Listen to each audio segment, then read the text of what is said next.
Selamat pagi Sobat Ediscore, apa kabar Anda di kesempatan pagi hari ini? Thanks God, puji syukur kehadirat Yang Maha Kuasa. Alhamdulillah kita masih diberikan usia yang bertambah, kesehatan yang sangat luar biasa, dan juga fisik yang prima ya, agar kita masih bisa terus beraktivitas sampai dengan malam hari nanti.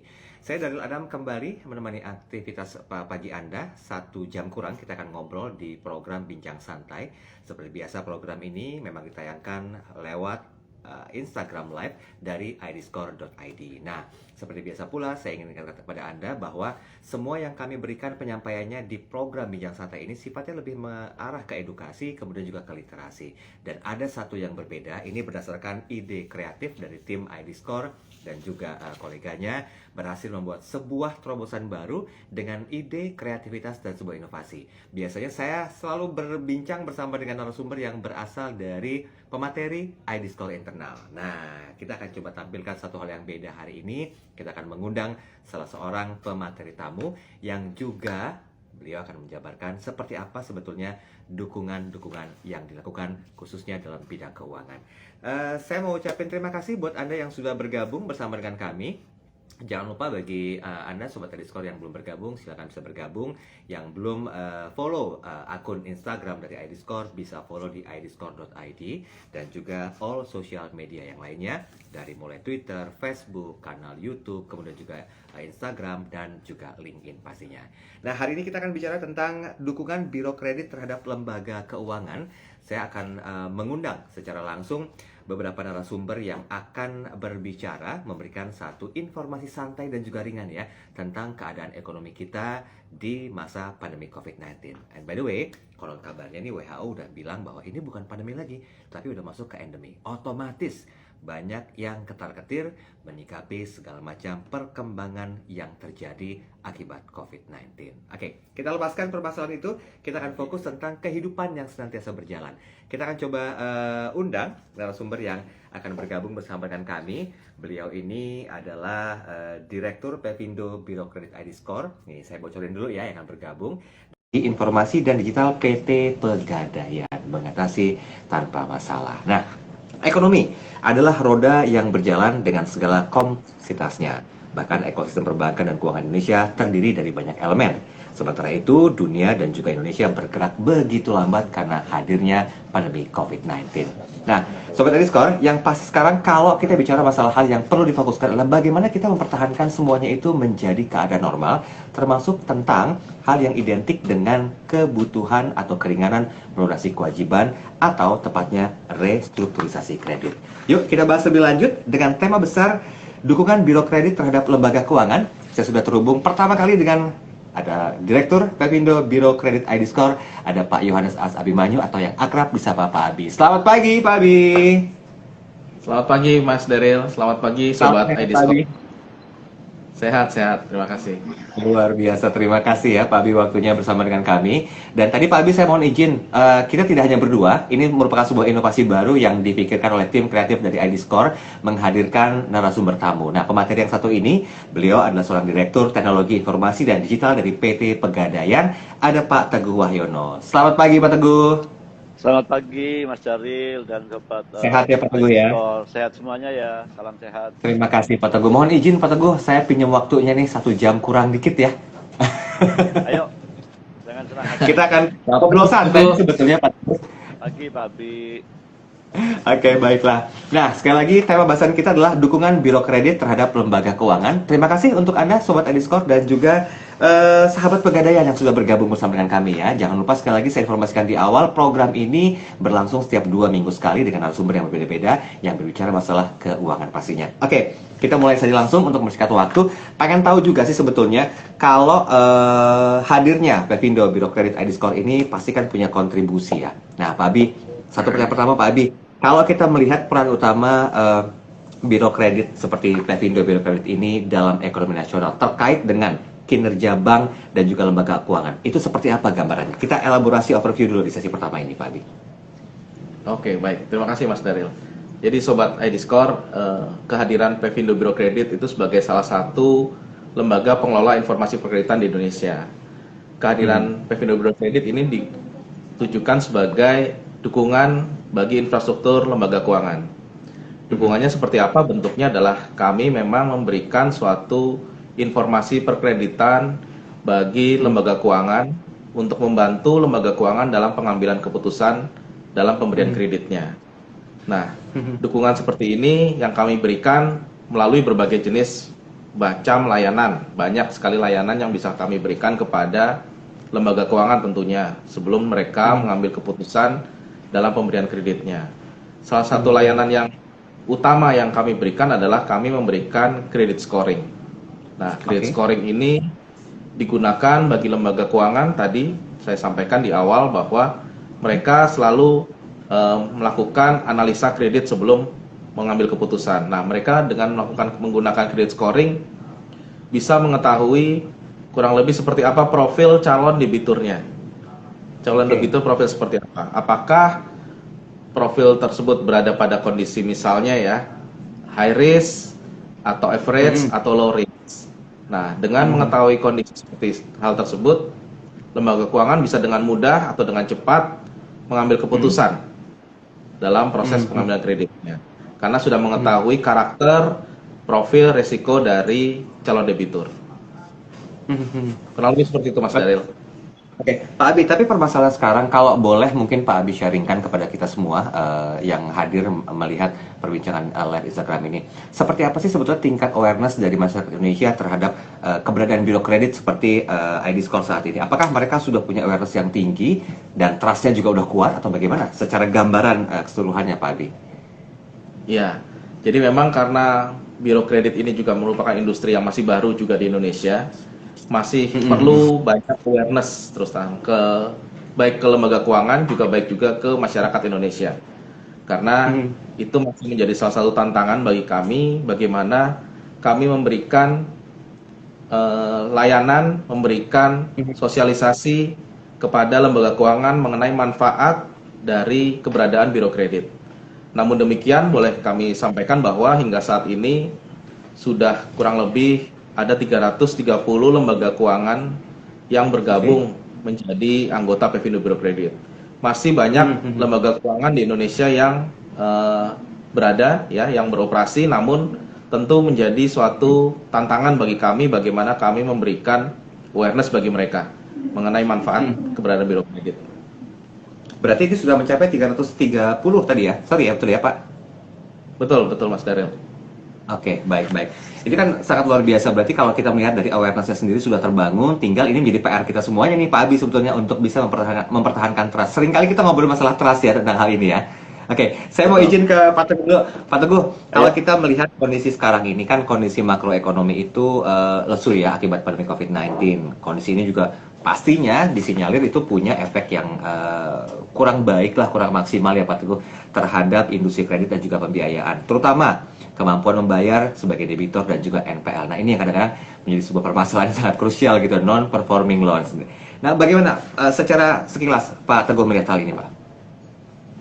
Oke, jadi memang betul Mas Daril bahwa pandemik ini betul-betul apa ya, saya bilang itu sangat impact-nya besar ke industri keuangan, terutama pinjaman. Tadi Mas Daril disampaikan, tapi kalau kami lihat ini juga hal yang baik juga. Kita ambil sisi baiknya, sisi positifnya. Jadi saya kira dengan kondisi yang begini memang kita harus shifting ya, harus pintar-pintar untuk mencari peluang. Dan saya kira ini hal yang baik juga kita untuk berbenah. Jadi kembali bahwa pandemik ini mengajarkan kepada kita banyak hal saya kira ya, yang memang mestinya kita bisa lakukan terus ke depan. Itu mungkin yang disebut dengan new normal gitu. Nah, itulah mungkin saya maksud dengan sisi baiknya adalah pandemik mengajarkan kita untuk apa ya, kita berbenah, menyiapkan infrastruktur kita, menyiapkan outlet kita, jaringan kita agar ke depan memang lebih fit dengan kebutuhan new normal. Jadi sebagai contoh, saya percaya banget bahwa sisa dari pandemik ini akan terus terbawa. Misalnya kebiasaan orang berbelanja secara online, kebiasaan transaksi digital dan seterusnya gitu. Sehingga memang ini waktu yang baik kita berbenah. Jadi saya setuju nih mungkin dengan surveinya Gartner juga yang bilang bahwa it is a good time to invest in IT and digital platform. Jadi most perusahaan saya kira melakukan hal yang mirip, jadi menyiapkan IT dan digitalnya untuk menuju ke era baru yang memang lebih ke digital minded. Saya kira seperti itu. Jadi termasuk saya kira penguatan risk management dan mungkin hal yang baik juga begini. risk management itu diuji pada saat sekarang, terutama di industri perbankan dan pinjaman seperti Pegadaian. Sebagai contoh, kita kemarin banyak melakukan restruct, kita melakukan program-program PEN, subsidi bunga, relaksasi pinjaman. Nah, inilah waktu yang baik untuk menguji risk management kita.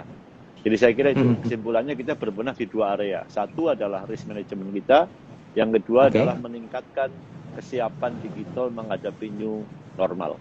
Itu Mas Daryl. Mungkin banyak strategi lainnya ya yang mungkin akan dilakukan ya, karena setahu saya dari informasi yang saya terima secara pribadi nih, Pegadaian juga punya banyak program baru nih tahun 2020 yang masih dijalankan di 2021 ya Pak Teguh ya. Betul. Dan alhamdulillah begini, Pegadaian termasuk salah satu perusahaan yang sangat bagus performanya, terutama di masa pandemik gitu. Kita dapat beberapa penghargaan gitu ya, perusahaan yang paling tahan terhadap pandemik ini gitu. Kalau kita lihat tahun lalu alhamdulillah jadi omset kita masih tumbuh double digit, bahkan gaji di atas 25%, itu keren banget. Kemudian aset masih tumbuh juga, nasabah masih tumbuh, hanya memang ada isu di net income. Kenapa net income kita turun dibanding tahun lalu? Jadi kalau tahun lalu 3,1 gitu, sekarang cuma 2, bukan karena bisnisnya turun, tapi kami lebih banyak mencajangkan. Jadi kami memperbesar CKPN kita karena tadi kita melakukan restruct hampir 5 triliun lah ya. Hampir separuhnya kita melakukan pencadangan. Itu yang mungkin membuat jadi net income kami turun. Tetapi kembali, jadi kami terus melanjutkan, kata Mas Daryl tadi itu, betul. Jadi kami membuat program yang namanya Customer Touchpoint Journey. Ini lebih kepada bagaimana kita melihat nih, dari saat ini ke depan, dengan berdasarkan pengalaman dari pandemi kemarin itu, kira-kira apa sih, seberapa siap customer kita untuk menuju ke digital? Kembali bahwa masih banyak customer kita yang belum sepenuhnya siap, karena memang betul, jadi kalau dilihat demografinya banyak yang masih kelompok mungkin old fashion begitu, old book begitu. Nah, mereka nggak bisa langsung pindah. Sehingga pelan-pelan kita coba geser mereka, jadi kita tahu di lokasi mana, dengan cara apa, untuk menggeser mereka menuju ke digital. Itu mungkin program-program yang terus kita akan jalankan ke depan gitu. Baik, Pak Teguh, ini selebrasi prestasinya tahan sebentar ya. Kita coba melihat fakta yang ada ya Pak Teguh ya. Saya mau ke Pak Abi dulu. Pak Abi, faktanya akan banyak berakhir pada kredit macet. Ini apakah sebuah fenomena yang akan terus terjadi Pak Abi? Karena saya yakin dari perspektifnya Pak Abi selaku direktur dari PVW Credit ID Score ini punya banyak pengalaman hal yang disampaikan ketika kredit macet ini memang menjadi sebuah momok yang sangat menyeramkan dan tanda petik. Bagaimana Pak Abi?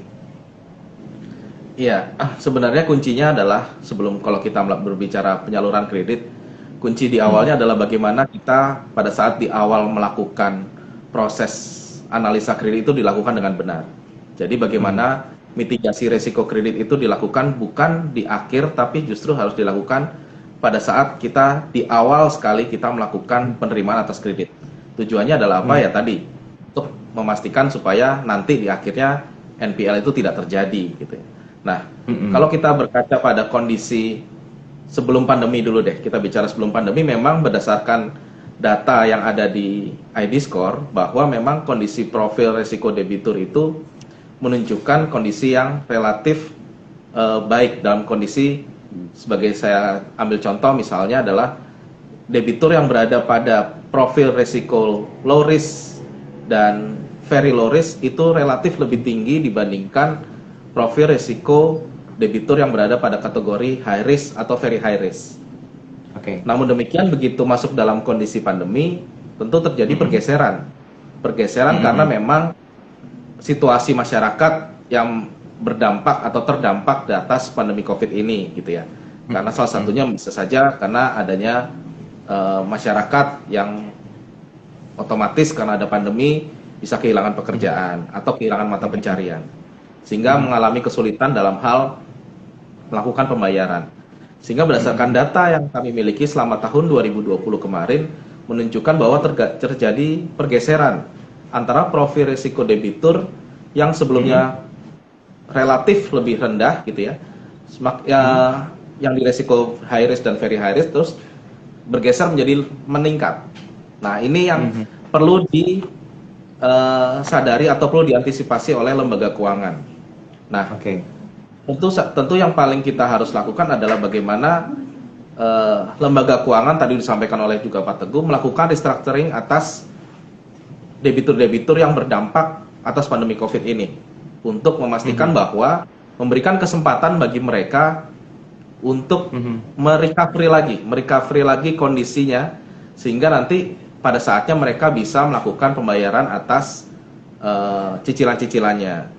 Tadi tentu saja kalau bicara NPL ada dua hal. Yang pertama, apabila tidak dilakukan restrukturisasi tentu akan berdampak pada NPL dari lembaga keuangan. Namun pemerintah sudah memberikan stimulus ya, stimulus dalam arti memberikan keleluasaan untuk melakukan restrukturisasi di lembaga keuangan, sehingga dengan demikian NPL dari lembaga keuangan di tahun 2020 dapat terjaga dengan baik, karena debitur-debitur yang mengalami masalah di pandemi COVID-19 ini, baik 2020 maupun 2021, masih diberikan kesempatan untuk melakukan pembayaran atas atau mendapatkan relaksasi atas pembayarannya hingga nanti di Maret 2022. Nah, namun selama periode-periode tersebut yang perlu juga harus kita perhatikan bersama adalah tadi juga disampaikan oleh Pak Teguh bahwa manajemen risiko kredit ini sedang diuji. Artinya lembaga keuangan harus terus-menerus melakukan pemantauan nih atas debitur-debitur, khususnya debitur-debitur yang mengalami restructuring. Bagaimana perubahannya? Bagaimana kondisinya? Apakah mereka semakin lebih baik? Kita bersyukur kalau mereka semakin lebih baik. Namun apabila kondisinya semakin lebih memburuk, nah inilah yang nanti bisa berpotensi meningkatkan NPL setelah restrukturisasi berakhir. Begitu, Mas Daryl. Berarti kita juga mesti tahu juga nih penjabarannya dari Pak Abi. Nanti mungkin Pak Teguh boleh sedikit menyikapi ya. Sebetulnya kalau dari sisi ID Score Pevindo Biro Kredit sendiri, yang bisa dilakukan untuk membantu lembaga keuangan menjaga tingkat NPL-nya agar ya paling tidak nggak ngelebihin kebutuhan OJK itu apa kira-kira Pak Abi? Yang bisa kita lakukan adalah kita terus-menerus memberikan awareness kepada lembaga keuangan bahwa monitoring atas debitur itu harus terus-menerus dilakukan, Mas Daryl. Nah, karena kalau tidak dilakukan monitoring nanti kita tidak tahu di akhirnya seperti apa. Karena tadi disampaikan juga oleh Pak Teguh bahwa pencadangan itu harus dilakukan kan. Pencadangan atas kondisi dari debitur itu harus dilakukan. Nah, ini yang harus dipantau. Kami terus memberikan awareness lembaga keuangan agar satu, dalam melakukan analisa kredit itu tentu harus dilengkapi dengan data eksternal. Salah satunya adalah data-data yang dimiliki oleh ID Score. Kedua, monitoring atas debitur itu tetap harus dilakukan secara periodik. Nah, untuk memastikan tadi agar di akhirnya mereka dapat melakukan pembayaran dan tidak terjadi NPL di kemudian hari. Seperti itu. Oke, Mas Daryl. Baik. Sebelum kita break, saya mau mengundang Sobat Ediscore dan juga sahabat Pegadaian yang baru bergabung yang mau nanya, silakan loh. Anda bisa tuliskan pertanyaan Anda di kolom chat. Nanti kita ada sesi khusus untuk berinteraksi. Tapi pertanyaannya sesimpel mungkin ya, karena ini waktunya sangat terbatas sekali. Oke, baiklah. Saya mau ke Pak Teguh. Pak Teguh, izin bertanya Pak. Kalau tadi secara overview sudah dijabarkan hal yang perlu diperhatikan, termasuk Bapak menekankan adanya manajemen risiko yang perlu ekstra atensi lah ya untuk diperhatikan bersama. Nah, sebetulnya kalau melihat dari tantangan dan peluang bisnis kredit perbankan dan pembiayaan ke depan, ini bagaimana menurut pandangannya Pak Teguh sendiri? Apakah masih berupa tantangan atau udah ketemu dengan peluangnya atau bagaimana sebenarnya Pak Teguh? Setengah-setengah Mas. 50-50. Kenapa? Karena gini, ya kami melihat gini, beberapa sektor udah mulai tumbuh. Terus indeks kepercayaan konsumer juga udah mulai tumbuh dari 75. Hanya memang kita perlu masih selektif gitu. Oke. Nah, tadi saya cerita sedikit, tahun lalu Pegadaian kenapa cukup bagus, karena gini, kami cukup cepat mengambil keputusan untuk shifting. Karena kebetulan kami punya dua produk, yang berbasis gade dan yang berbasis non gade. Kira-kira rasionya 80-20 lah. Nah, pada saat terjadi pandemi seperti kemarin, kita bukan ditutup sih, tapi kita ketatkan channel yang non gade. Dan kita kembali memfokuskan kembali ke gade. Kenapa? Gade kan secure, jaminannya ada dan low risk kira-kira begitu. Nah, kita perketat yang di non gade. Nah, ke depan dengan melihat peluang yang kami rasakan beberapa sektor mulai tumbuh, UMKM juga ada beberapa yang udah mulai jualan lagi dan seterusnya, maka kami coba longgarkan kembali. Masih dilonggarkan nih, belum dibuka lebar, tapi dibukalah kerannya gitu. Sebagai contoh mungkin gini. Dulu kami untuk kepemilikan motor, mobil, uang mukanya 40-50%, sekarang kita mulai turunkan sedikit. Supaya apa?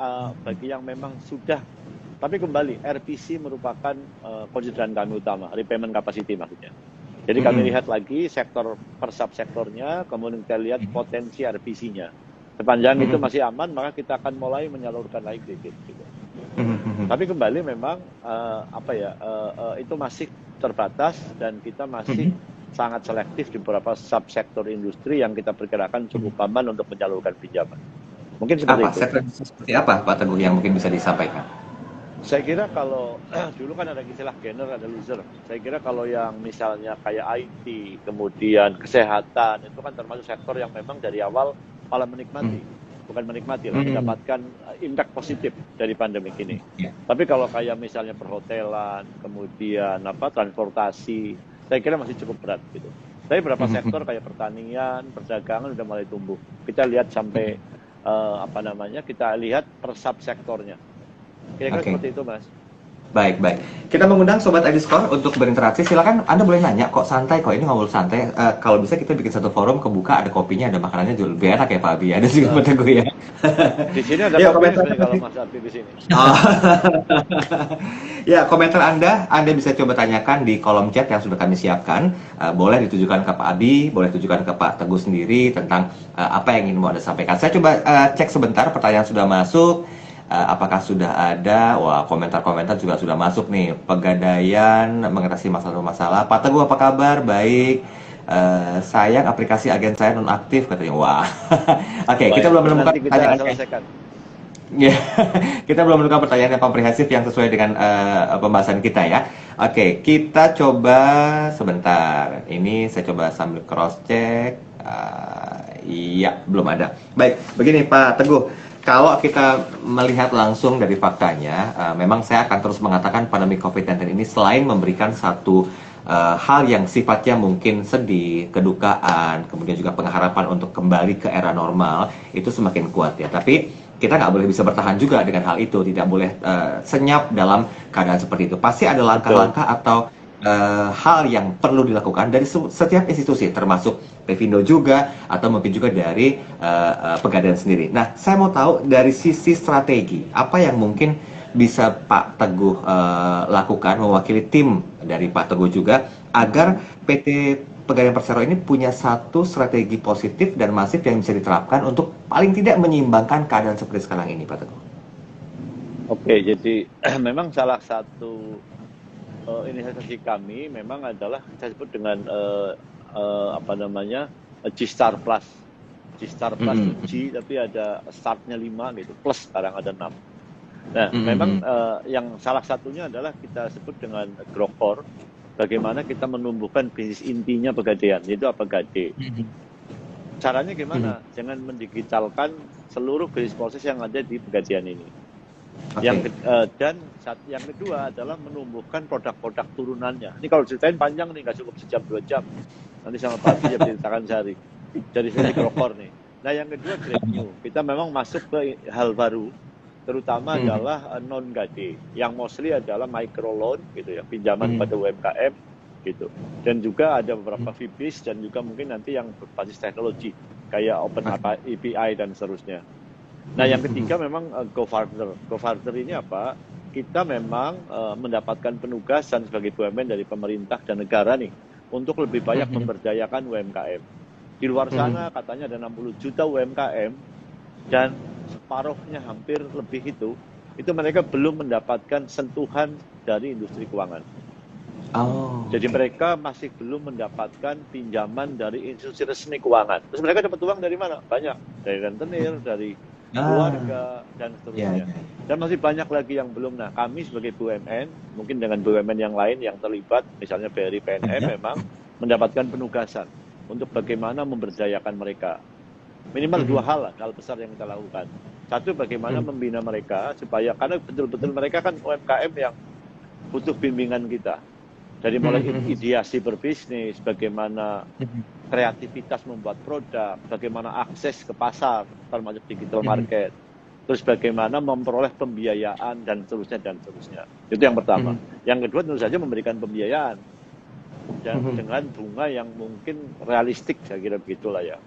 Karena memang kalau dibilang murah juga susah, karena memang mereka juga butuh effort yang besar, overhead kami juga besar. Tapi bunga yang realistik dibanding dengan mereka tadi dapat uang dari rentenir dan seterusnya. Itu mungkin tugas mulia kami, saya kira sebagai bagian sosial kami untuk terus bagaimana membantu dan memberdayakan UMKM yang kita tahu semua kontribusinya terhadap negara luar biasa besar terhadap GDP. Betul. Gitu. Nah, itulah mungkin beberapa hal strategi besar kami untuk kembali berperan aktif dalam sebagai agen inklusi keuangan di Indonesia. Saya kira itu. Nah, untuk itulah kami memang betul satu hal lagi, kami tetap menerapkan digitalisasi sebagai fondasinya. Gitu. Yes. Oke, baik. Saya izin ke pertanyaan dulu ya. Silakan. Ya, Pak Teguh dan juga Pak Abi. Ini pertanyaan ditujukan kepada Pak Abi dari yongki.mr. Pak Abi, saya mau tanya dong, berapa lama sih update scoring Pevindo-nya? Ya, kami melakukan kalibrasi scoring itu setiap 1 tahun sekali. Jadi, kenapa 1 tahun sekali? Tentu kita harus memastikan bahwa scoring ini diimplementasikan resultnya seperti apa. Jadi, kita harus melihat dulu pada saat melakukan kalibrasi scorecard, itu kita pertama kita lihat dulu data-data historisnya seperti apa. Itu Mas Daril ya. Kemudian setelah itu kita implementasi scorecard dan kita lihat resultnya seperti apa dari scorecard yang sudah kita buat tersebut. Nah, tentu kita akan review, artinya implementasi scoring itu kita review apakah memang sudah sesuai dengan kondisi khususnya adalah Indonesia, seperti itu. Nah, oleh karena itu kita setiap tahun sekali selalu melakukan review, memastikan bahwa kredit scoring kita ini atau scoring kita tersebut sudah sesuai dengan karakter dan perilaku ya masyarakat Indonesia. Terakhir kami sudah melakukan kalibrasi scoring adalah di bulan Desember 2020.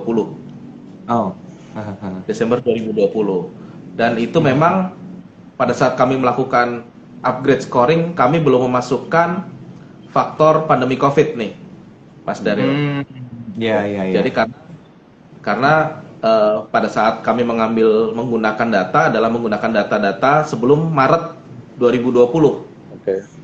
Nah, nanti di tahun 2021 ini otomatis kami akan upgrade scoring dengan menggunakan profil atau karakter dari masyarakat Indonesia, pinjaman ya, karakter pinjaman, memasukkan faktor dampak COVID.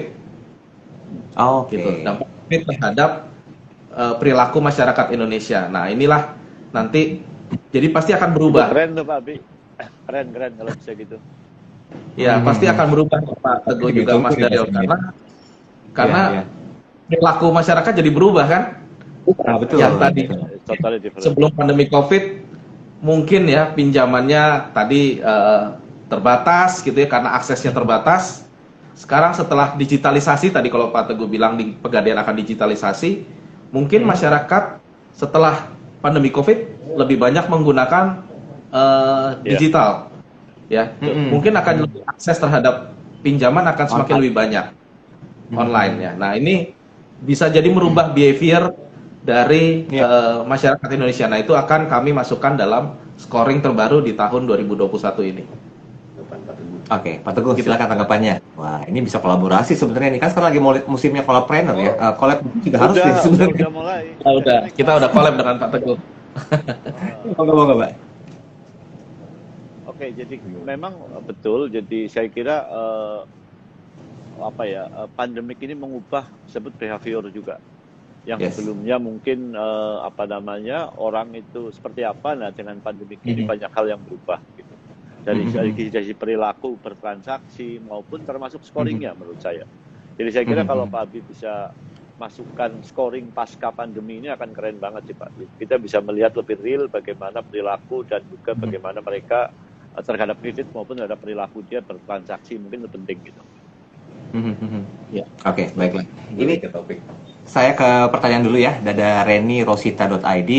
Pak Abi, strategi tata kelola perusahaan yang baik dalam menghadapi resiko terburuk akibat pandemi sendiri itu bagaimana kira-kira? Nah, ini lebih melihat ke internal tentang bicara masalah tata kelola perusahaan. Singkat saja mungkin Pak Abi. Ya, yang paling pasti tentu kemarin kami juga sudah banyak bertemu dengan lembaga keuangan. Pada intinya paling pertama adalah bagaimana menerapkan tata kelola secara keseluruhan. Tentu harus melihat juga yang pertama adalah risiko-risiko apa yang muncul di internal perusahaan. Kalau di lembaga keuangan ada beberapa yang terdampak. Sebagai contoh misalnya adalah operasional dulu nih. Dari lembaga keuangan mungkin resiko operasional itu saat ini banyak berdampak. Karena tentu misalnya pandemi COVID menyebabkan mereka tidak dapat beroperasi secara penuh lagi. Nah, itu otomatis akan berdampak pada kondisi dari perusahaan. Nah, lembaga keuangan juga berdampak pada khususnya perbankan tadi atau juga pegadaian dan juga lembaga keuangan lain berdampak pada risiko kreditnya. Nah, ini juga menjadi hal-hal yang harus menjadi perhatian dari masing-masing lembaga keuangan. Nah, jadi tata kelolanya harus dilihat secara menyeluruh nih Mas Daryl. Resiko-resiko apa yang paling berdampak terhadap kondisi perusahaan tersebut. Kalau di lembaga keuangan tadi saya sampaikan sekali lagi, jadi yang pertama mungkin adalah operasional, karena kondisinya sudah pasti terdampak. Yang berikutnya adalah resiko kredit juga. Itu salah satu dua hal yang bisa menjadi perhatian bagi lembaga keuangan. Mungkin Pak Teguh juga bisa menambahkan Mas Daryl. Nah, silakan Pak. Ya, saya kira memang setuju Pak Albi. Jadi gini, banyak perusahaan yang sekarang mulai menggeser ya. Jadi kepentingan scoringnya ini ke beberapa. Jadi kalau kami sendiri sudah mulai masuk di beberapa area Pak, yang terutama menggunakan data analitik Pak. Jadi kami lebih bagaimana membuat proyeksi gitu ya, lebih ke prediction seperti itu gitu. Bukan hanya historical, tapi lebih pas katanya arahnya ke prediction. Bagaimana proyeksi kredit dia, bagaimana kemampuan revisi dia. Jadi kita bisa melakukan prediction yang mungkin akan lebih bermulat juga ke depan. Mungkin itu tambahannya. Oke, saya mau melihat dari sisi yang berbeda nih Pak. Berkali-kali Pak Teguh jelas menyampaikan adanya pentingnya peran digital ya. Nah, tapi kalau kita melihat tentang pemanfaatan teknologi digital Pak Teguh, sejauh mana kira-kira ini bisa mendukung khususnya dalam hal pembiayaan di era pandemi inilah? Seperti apa mungkin bisa dimaksimalkan dari pegadaian sendiri? Oke, jadi kembali ya, di era pandemik ini memang masyarakat cenderung untuk malas berkontak fisik. Itulah kenapa peran digital itu penting. Bagaimana supaya apa? Supaya memfasilitasi, supaya masyarakat bisa tetap bertransaksi tanpa harus bersentuhan fisik. Itulah kami banyak mengembangkan channel-channel yang berhubungan dengan tadi memfasilitasi masyarakat untuk tidak harus kontak fisik. Antara lain melalui mobile app, melalui kerjasama dengan e-commerce, melalui hubungan dengan O2O, kami juga lakukan. Karena kami menyadari banyak nasabah kami yang belum siap untuk fully digital. Sehingga kami banyak kerjasama dengan O2O to offline to online. Jadi misalnya agen-agen itu yang mereka udah bisa digital, tapi mereka masih kan nasabahnya offline gitu. Nah, peran yang kedua memang adalah bagaimana digital ini mampu menurunkan biaya kita, overhead kita. Karena kembali problem di kita itu bukan cost of fund, biaya terbesar kami adalah overhead. Nah, sehingga dengan digital ini kami berusaha untuk menurunkan cost kita, overhead kita. Harapannya apa? Supaya nanti kita bisa memberikan tingkat bunga yang lebih murah kepada nasabah. Dengan efisiensi yang kita perlu dari digitalisasi, maka kita pass through ke nasabah. Nah, yang ketiga mungkin lebih penting juga nih. Karena kembali pegadaian adalah udah 20 tahun sekarang, Mas, sehingga kami pengen pegadaian tetap relevan dan kekinian. Gitu. Jadi kami memang pengen masuk kepada nasabah yang masih muda, yang masih milenial, yang ke depan masih punya jangka panjang, dan kembali cara masuk kepada mereka yang terbaik adalah digital ini. Gitu. Saya kira seperti itu perannya. Ya, ini menarik nih kalau kita bicara masalah generasi milenial ya. Pak Abi, sedikit komentarnya Pak Abi. Kalau di zaman sekarang sebenarnya masih relevan nggak sih kita bicara antara mensinkronkan generasi milenial dengan semua produk yang ada di Pevindo Biro Kredit, Pak Abi? Oh iya, karena sekarang generasi milenial kan boleh dibilang memainkan peranan juga ya tadi kalau kita bicara bagaimana kita mendekatkan diri kepada generasi milenial. Nah, yang perlu diperhatikan oleh generasi milenial adalah harus mulai menciptakan reputasi keuangan. Itu kalau dari kami. Jadi mulai sejak mereka lulus kuliah gitu ya. Lulus kuliah terus mulai bekerja di awal dan seterusnya mereka harus mulai menciptakan bagaimana memiliki reputasi keuangan yang baik. Misalnya kalau mendapatkan pinjaman contohnya dari pegadaian gitu ya, ya harus membayar gitu, melunasi gitu ya, sesuai dengan temponya gitu. Karena faktornya adalah pinjaman tersebut kan tercatat. Pinjaman tercatat. kemudian pelunasan juga tercatat. Nah, kalau tidak dilakukan pelunasan akan mempengaruhi scoring dari masyarakat pada umumnya gitu. Nah, Ya. ini yang harus diketahui oleh teman-teman milenial nih, sobat Ediscore yang milenial harus tahu bahwa jangan kita harus memulai membangun reputasi keuangan ya kalau kita meminjam baik pinjaman ke fintech peer to peer gitu ya ataupun pinjaman ke tempat lain itu harus membayar, harus istilahnya harus dilakukan pembayaran. Kenapa? Karena apabila tidak membayar akan mempengaruhi credit scoring. Kalau credit scoring yang terpengaruh, nanti lembaga keuangan yang sudah menggunakan credit scoring dari Ediscore akan melihat, wah ternyata fitur ini tidak kredibel, tidak cukup kredibel untuk diberikan pinjaman. Nah, kurang lebih seperti gitu, Mas Daryl. Oke, berarti Hidupnya sebenarnya lebih susah ke depan Mbak Abi ya. tantangannya juga semakin berat ya untuk meningkatkan trust. Iya. Gitu. Iya. Oke, baik. Saya izin ke pertanyaan dulu. Ini sudah ada yang masuk dari saget.co ya. Bagaimana strategi pegadaian untuk penetrasi pasar milenial, Pak Teguh? Seberapa efektif kira-kira? Oke, saya waktu tinggal 7 menit terakhir nih kita berbincang. Oke, jadi terima kasih. Jadi milenial itu harapan kami ke depan. Itu kami serius masuk ke situ, gitu ya. Tentu saja ada dua hal. Satu adalah kita coba apa yang disukai milenial kita kasih. Contoh, kita membangun banyak mendekati kafe. Salah satunya bukan kita pengen jualan kopi, Mas. Tapi kita betul-betul pengen memfasilitasi mereka supaya mau datang ke Pegadaian. Jadi dengan kafe kami enak banget, serius. Nanti kami kirim kalau perlu. Boleh kapan-kapan kita live dari sana ya mungkin ya? Iya dong, boleh dari sana. Gimana Pak Abi, setuju ya? Nanti kita pilih. Setuju. Nah, satu kopinya enak dan murah dibanding yang lain gitu. Dibanding kopi yang lain jauh lah. Terus yang kedua sangatnya kencang gitu ya. Dan itu mungkin yang mereka sukai. Jadi nggak apa-apa, beli satu kopi 29.000 kalau nggak salah harganya. Nongkrong ngerjain PR sampai 3 jam nggak masalah gitu loh. Karena memang kami pengen mengundang mereka supaya kenal dengan Pegadaian. Nah, hal yang penting lagi memang bahwa kita juga punya produk-produk yang fit dengan mereka. Contoh tabungan emas. Jadi kita pengen mengajari para anak muda ini supaya mulai berinvestasi. Investasi yang paling gampang emas, karena apa? Historically, emas itu tidak pernah turun nilainya. Gitu. Nah, dan nominalnya kecil-kecil. Bahkan kalau kita mulai bisa 10.000, bisa 5.000, dapat emas beneran loh. Dan dapat emas. Nah, emas ini ke depan akan saya jamin akan sangat liquid. Karena dengan punya tabungan emas Pegadaian, maka apa? Emas ini bisa nanti dipakai untuk belanja. Kita akan pasti ngomong, tabungan emas kalian itu liquid loh. Tabungan emas kalian itu bisa dipakai untuk payment. Kami punya yang namanya kartu emas, semacam kartu kredit begitu, tapi secure card, credit card. Dengan jaminan emas yang udah ada di kami. Maka kalau punya kartu itu bisa belanja kemana-mana. Gitu. Terus yang kedua, dari emas yang ada juga bisa dipakai nantinya untuk misalnya apa? Kita ada umroh, ada religi travel dan seterusnya. Jadi saya kira turunannya banyak banget di belakang. Itu yang mungkin membedakan Pegadaian dengan yang lain, gitu. Jadi di samping tadi menyimpan emas, investasinya naik, tapi juga emasnya liquid, bisa dipakai untuk pembayaran dan bisa dipakai untuk banyak banget transaksi di belakangnya.